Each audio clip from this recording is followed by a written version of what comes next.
믿음으로 말미암은 순수하고 맑은 안목, 또 그런 인생이 여러분 가운데 펼쳐지기를 예수님의 이름으로 축복합니다. 누군가의 삶 속에도 그렇게 아름답고 맑고 선하고 순전한 삶을 열 수 있는 그 통로되는 인생, 그 보람된 인생을 주께서 만들어 주실 것입니다. 지난주 목요일에 할렐루야 나잇 이벤트라는 걸 가졌습니다. 할로윈 데이를 대신해서 그것을 저항하는 모임이었습니다. 그 모임에 많은 성도들이 수고하고 또 여러 가지 모양으로 섬겨주셨습니다. 하나님의 위로가 여러분 가운데 함께 하시기를 바랍니다. 그런 여러 섬김 가운데에 아이들을 위한 액티비티라는 게 있었습니다. 활동하는 놀이가 있었는데, 많은 놀이들 가운데 하나가 뭐냐면 그 페이스 페인팅, 이렇게 얼굴에 그림을 그려주는 그런 놀이가 있었습니다.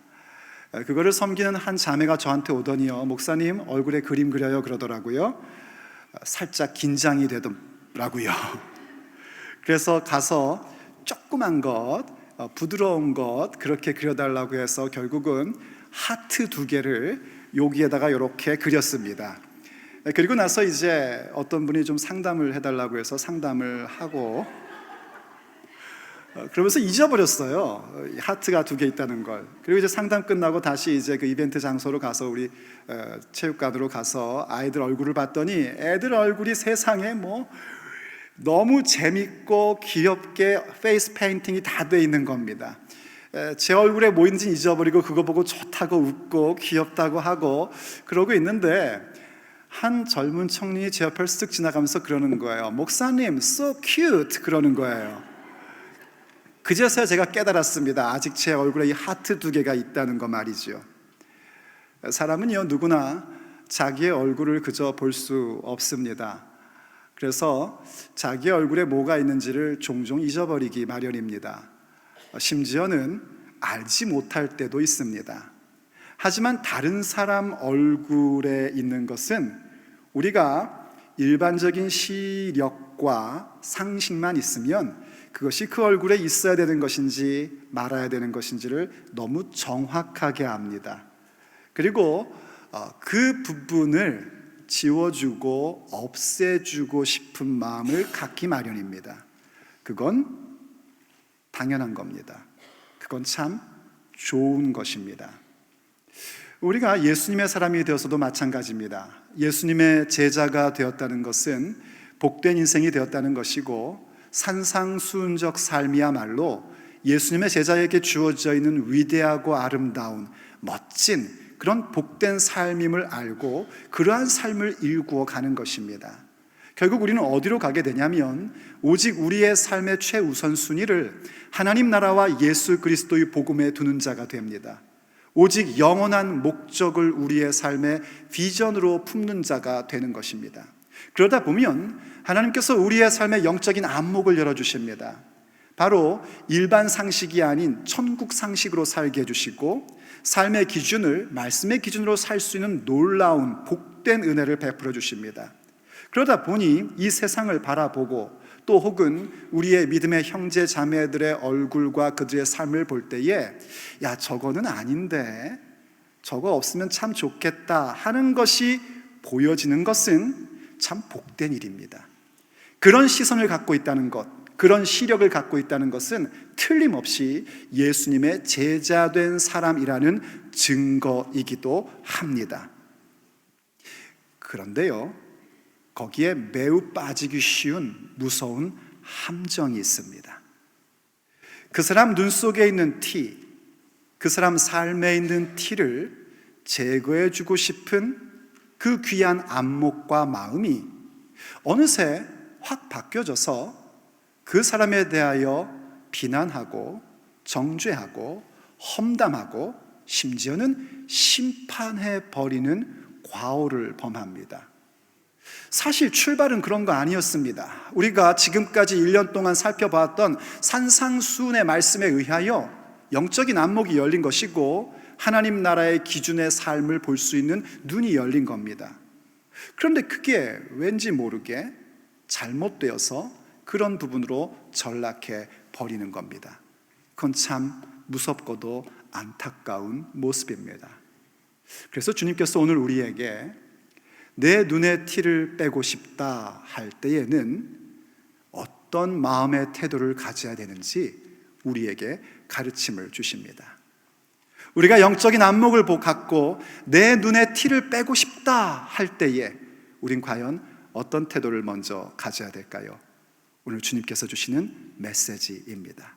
첫째, 우리가 내 눈에 티를 빼고 싶다 할 때는요, 무엇보다도 심판자는 오직 주님이심을 기억해야 합니다. 심판자는 오직 우리 주 예수 그리스도 뿐이십니다. 심판하실 수 있는 분은 하나님 뿐이십니다. 오늘 본문에서 예수님께서 이렇게 말씀을 하십니다. 1절과 2절을 다시 한번 봅니다. 비판을 받지 아니하려거든 비판하지 말라. 우리 한글 성경은 이러고 싶지 않으면 비판하지 말아라 했지만 원문은 비판하지 말라 하는 말씀의 선언으로 시작합니다. 비판하지 말아라. 그러면 네가 비판을 받지 않을 것이다 하시면서 2절, 너희가 비판하는 그 비판으로 너희가 비판을 받을 것이요 너희가 헤아리는 그 헤아림으로 너희가 헤아림을 받을 것이니라 하고 말씀하십니다. 우리가 성경을 이렇게 자주 인용을 하는데요, 그 인용하다 보면 가끔씩 잘못 인용하는 구절들이 있습니다. 내 생각을 관철시키고 내 주장을 더 확실하게 하려고 성경을 이용하는 때에 그런 실수를 범하죠. 이 본문도 그렇게 오용되는 구절 가운데 하나입니다. 여기서 심판하지 말라는, 비판하지 말라는 얘기는 우리가 바른 판단력을 갖고 사랑의 겉면으로 형제를 세워주기 위하여 이야기하지 말아라 이런 얘기가 아닙니다. 성경은 우리에게 교회, 건강한 교회를 세우기 위하여 바른 판단력, 분별력을 가지라고 말씀하고 있고 또 서로된 형제된 서로를 건강한 신앙으로 세워주기 위해서 사랑의 겉면을 하라고 수없이 말씀하고 있습니다. 더군다나 오늘 본문의 내용도요, 비판하지 말라라고 말씀을 시작하셨지만 결론은 뭐냐면 내 형제의 눈 속에 티를 빼리라 하는 말씀으로 결론 지어집니다. 오늘 본문에서 비판하지 말라 할 때 이 비판이란 말은 쉽게 얘기하면 비난하는 것입니다. 험담하는 겁니다. 더 나아가서 너는 틀렸다 하고 정죄하며 심판하는 행위를 말하는 것입니다. 형제의 눈 속에 티를 빼는 것은 사실 목적은 뭐냐면 그 형제를 더욱더 건강하게 세워주기 위함인 것입니다. 그런데 어느새 그것이 어떻게 바뀌었냐면 심판해버리고 정죄해버리고 험담하는 꼴로 바뀌게 된 겁니다. 그래서 결과 어떻게 되는가? 내가 정죄하고 험담하고 비판했던 그 내용 그대로 내가 심판을 받게 되고 내가 헤아렸던 그대로 헤아림을 받게 되는데 더욱 심각한 것은 하나님께 그렇게 심판받고 헤아림을 받게 된다는 것입니다. 그건 참 무서운 일입니다. 왜 그런가? 그 누군가를 정죄하고 심판하실 수 있는 분은 오직 우리 주 하나님뿐이기 때문입니다. 그래서 야고보서가 우리에게 이런 말씀을 줍니다. 야고보서 4장 11절과 12절 말씀, 형제들아 서로 비방하지 말라. 형제를 비방하는 자나 형제를 판단하는 자는 곧 율법을 비방하고 율법을 판단하는 것이라. 여러분 보십시오. 우린 그저 형제의 티를 보면서 그를 비방하고 험담하고 그리고 정죄했는데 성경은 그런 행위가 율법, 곧 하나님의 말씀을 비방하고 정죄하는 꼴이 된다는 것입니다. 주님의 말씀이 진리입니다. 저는 그런 의도 없었는데요. 아니요, 주의 말씀이 그렇다고 말씀하고 계신 겁니다. 그러면서 계속해서 보십시오. 내가 만일 율법을 판단하면 율법의 준행자가 아니요 재판관이로다. 우리는 하나님의 말씀을 따라야 할 사람들입니다. 예수님의 제자란 주님의 말씀을 따르고 성령님의 인도하심을 따라가는 자들이 예수님의 제자입니다. 그런데 만약 누가 다른 사람의 눈 속에 티를 보면서 그 사람의 삶의 티를 보면서 비난하고 험담하고 정죄하고 심판해 버린다면 그것은 내가 말씀을 따르는 자가 아니라 오히려 말씀에 대한 재판관이 되어버렸다는 얘기입니다. 그런데 그게 얼마나 심각한 일인가? 12절이 계속해서 이렇게 말씀해 주고 있습니다. 입법자와 재판관은 오직 한 분이시니 능히 구원하기도 하시며 멸하기도 하시느니라.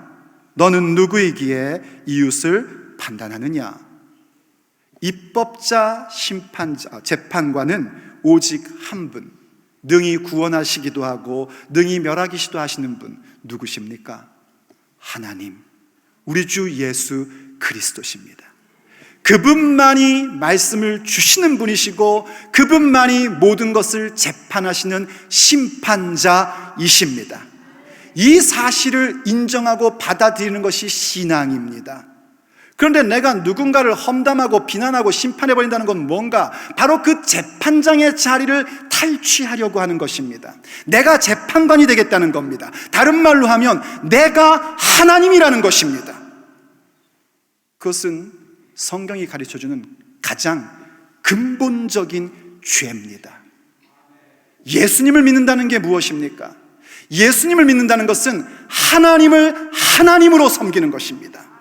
오직 예수님만이 왕이심을 인정하는 것이 예수님을 믿는 것입니다. 예수님만이 심판자란 말입니다. 그런데 내가 누구를 험담하고 비난하고 정죄함으로 말미암아 그 자리를 빼앗으려고 한다는 것은 내가 하나님이 되겠다는 것이고 바로 예수 그리스도의 왕권과 그 다스림 가운데 있어야 될 믿음을 저버리는 것이 되는 겁니다. 그래서 참 두려운 일인 겁니다. 물론 우리가 예수님의 말씀을 따르는 자가 되고자 하고 예수님의 제자로 살지만 여전히 육체 가운데 있고 아직도 옛 습관을 버리지 못한 부분 때문에 때로 우리가 누군가를 험담하고 비난하고 심지어는 내 멋대로 저 사람 틀렸어 하고 정죄할 때가 있는 것은 사실입니다. 하지만 그건 우리의 연약함과 우리의 범죄함입니다. 우리가 예수님의 제자라면 성령님께서는 어떻게 하시는가 하니 우리가 지금 무슨 짓을 하고 있는지를 깨닫게 해주십니다. 그리고 알려주십니다. 오직 심판자는 하나님이시다 하는 것을 알게 해주십니다. 그러므로 예수님의 제자들이 영적인 안목이 열리고 천국의 상식을 가짐으로 누군가의 눈에 티가 보이고 내 눈에 티를 빼고 싶다 하는 마음이 생길 때에는 먼저 기억하십시오. 오직 심판자는 주님뿐이십니다. 그럴 때 주께서 우리를 이 세대에 어그러진 것들을 바르게 잡아갈 수 있는 주님의 놀라운 통로로 세우시는 역사가 일어나게 되는 것입니다. 둘째로 내 눈에 티를 빼고 싶다 할 때 우리가 할 것은 먼저 나를 살펴볼 줄 알아야 합니다. 나를 먼저 살펴보는 자가 되어야 됩니다.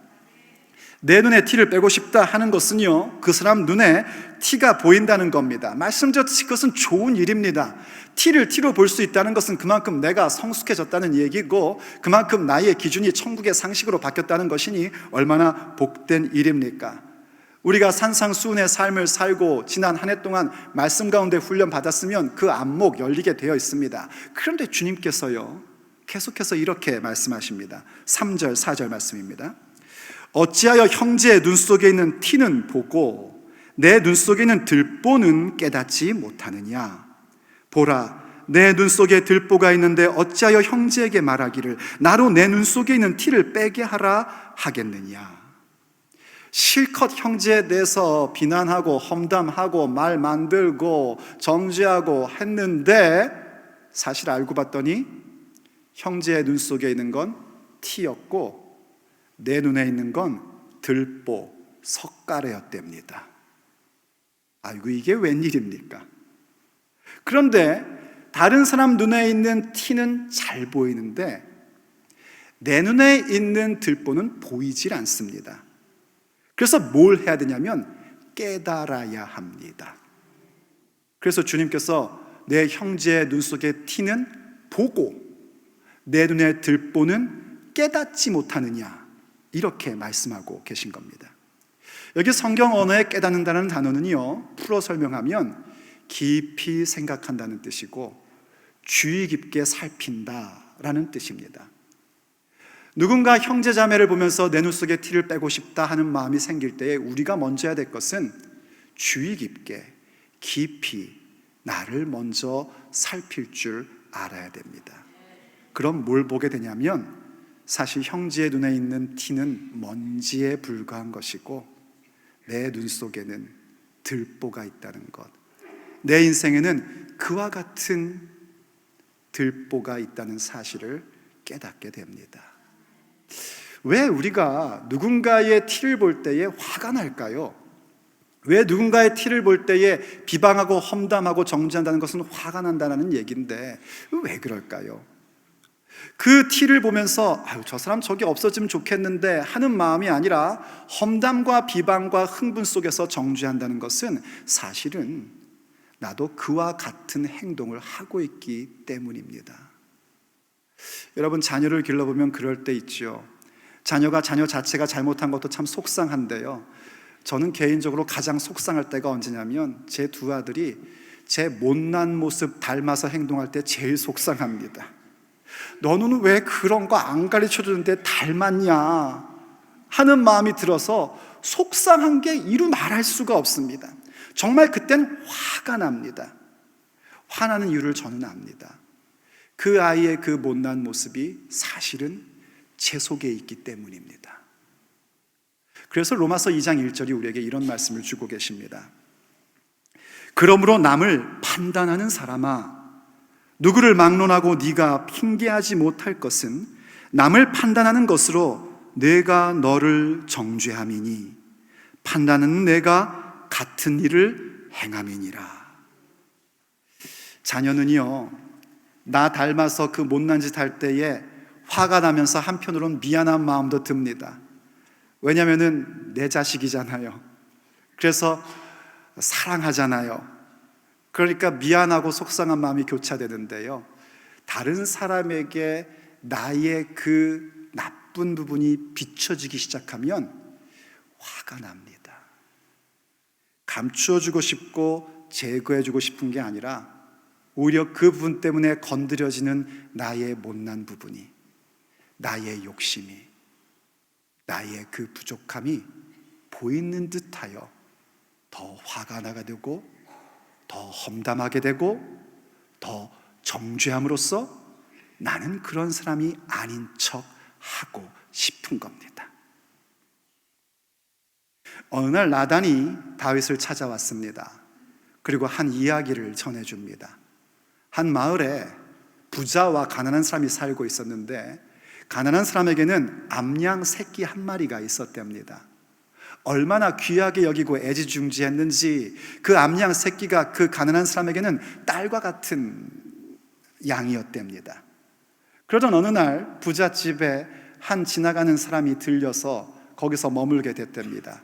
부자가 자기의 양떼와 소떼를 아끼느라고 그 중에서는 아무것도 잡지 않고 이 가난한 사람의 암양 새끼를 빼앗아서 손님을 접대했다는 겁니다. 성경을 보니까 다윗이 그 얘기를 듣자 노하였다라고 표현합니다. 그때 그 노하였다라는 한국말 번역은 원래 히브리 원문의 두 단어를 합친 말입니다. 그 뜻을 성경 언어로 직역을 하면 얼굴이 벌겋게 달아오르다 혹은 콧구멍에 불이 붙다라는 뜻입니다. 둘 다 무엇을 표현하는 것이냐면 극도로 분노했다는 겁니다. 다윗이 말하죠. 그는 죽어 마땅한 자로다. 그 가난한 자에게 양의 4배를 갚아주어야 하리라 하면서 극도의 분노를 표출합니다. 하지만 여러분, 남의 것을 착복한 일은 사형에 해당하는 죄는 아닙니다. 그것은 이른바 속건의 제사를 통하여 해결해 나가야 될 부분입니다. 잘못된 것이니 그 빼앗았던 암양 새끼와 똑같은 것을 돌려주고 5분의 1에 해당하는 이자를 갚아주고 그리고 주님 앞에 나와 속건의 제물을 제사장에게 주며 주 앞에 속건제를 드림으로써 회개하고 해결할 일입니다. 그런데 다윗은 말합니다. 이것은 죽어 마땅한 일이다. 왜 그렇게 다윗이 흥분하고 분노를 하고 비난하고 정죄하고 심판해 버린 걸까요? 나단이 계속해서 전해주는 메시지를 통하여 우리는 알 수 있습니다. 나단이 하나님 여호와의 말씀을 다윗에게 전합니다. 요약하면 이겁니다. 주께서 말씀하시기를, 내가 너를 이스라엘 왕으로 세웠다. 내가 너에게 많은 것을 주었다. 부족했다면 더 줬을 것이다. 그런데 어찌하여 네가 네 부하의 아내를 취하였느냐? 그리고 그것을 감추기 위하여 우리아를 전쟁터에서 죽게 했느냐? 이는 여호와의 율법을 가볍게 여긴 것이고 무시한 것이며 크나큰 범죄이다 라고 말씀해 주십니다. 다윗이 거기서 자기의 들보를 발견합니다. 그리고 주 앞에 회개합니다.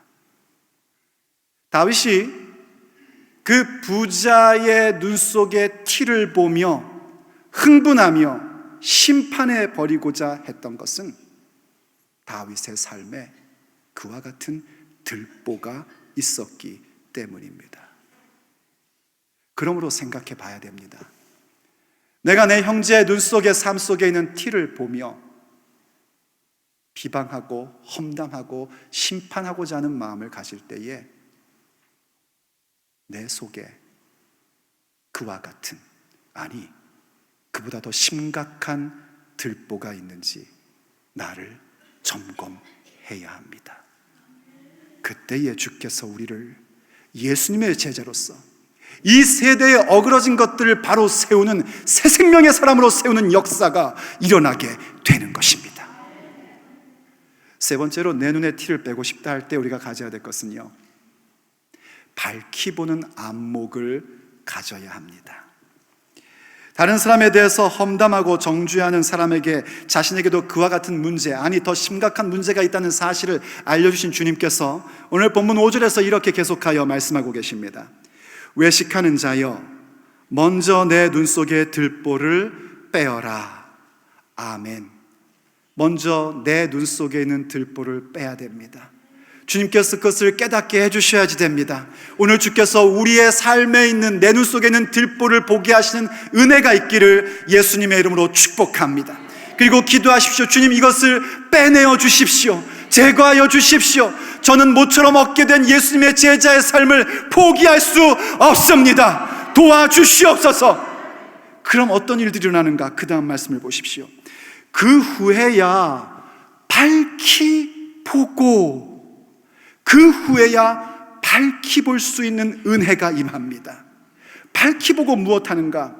형제의 눈 속에 있는 티를 빼리라 입니다. 밝히 보는 시선이 열려야 합니다.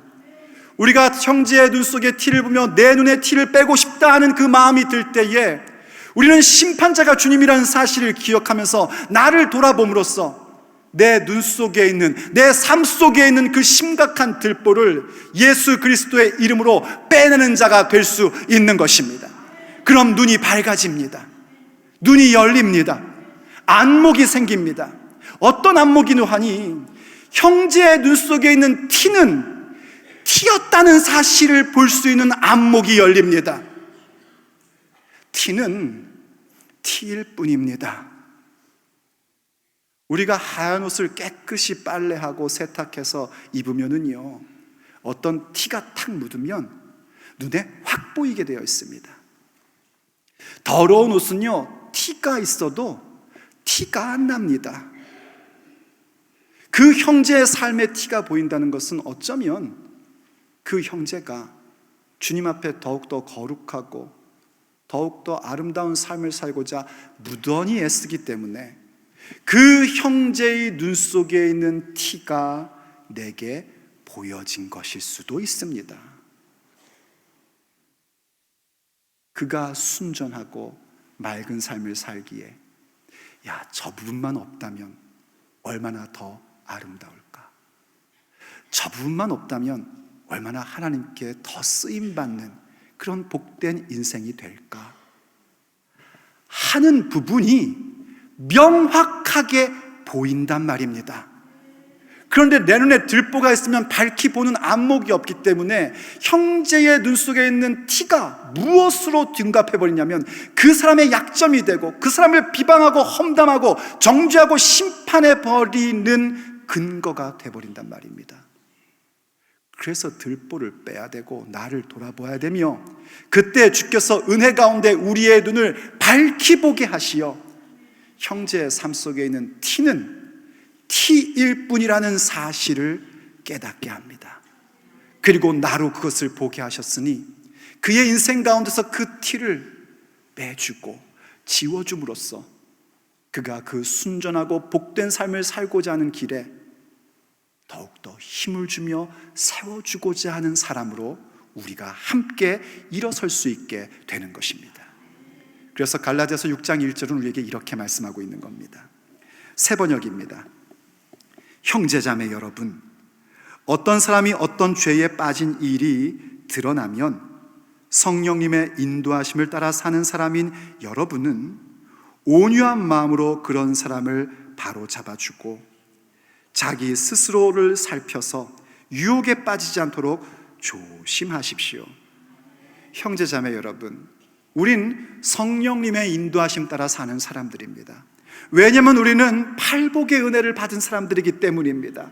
왜냐하면 우리는 산상수훈의 삶이 얼마나 복되고 힘찬 삶인지, 얼마나 보람있고 영원한 승리의 삶인지를 주님의 은혜 가운데 깨닫는 자들이고 예수님의 제자가 되고자 무던히도 애쓰며 사는 사람들입니다. 그러한 사람들은 복된 자들이요 성령님으로 충만한 자들입니다.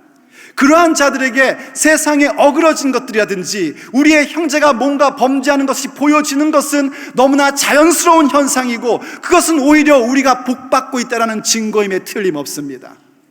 그런데 그때에 뭐 할 줄 알아야 되는가? 본문이 말씀하는 것처럼 온유한 마음으로 그 사람을 바로 잡아주는 것입니다. 어떤 영어 번역 성경은요, 온유함과 겸손함이라고 번역을 합니다. 온유함과 겸손함으로 그 사람의 삶을 아버지의 뜻 가운데 더 잘 세워지도록 돕는 자가 될 수 있는 것입니다. 그리고 나서도 뭐 하는 줄 아십니까? 행여나 내가 또 저와 똑같은 유혹에 빠지지 않을까 하여 나를 돌아보고 유혹에 빠지지 않으려고 애쓰는 겁니다.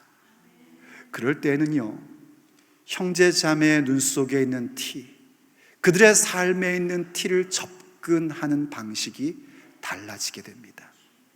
절대로 심판자 행세 안 합니다. 절대로 정죄자 행세 안 합니다. 오히려 온유한 마음으로, 겸손한 마음으로, 어쩌면 너가 나 때문에 그런 실수를 하고 있나 하는 마음으로 나를 돌아보고 내 삶의 들보를 주님 앞에 간구하며 제거해 나가고, 그래서 밝히 보아 그 인생의 티를 감춰주고 제거해주고 지워줌으로써 그 인생이 주님 앞에 복된 인생, 더 힘찬 인생 되기를 원하는 열망을 갖고 접근하게 되어 있습니다. 그게 제자의 삶입니다. 얼마나 멋지고 아름다운 인생입니까?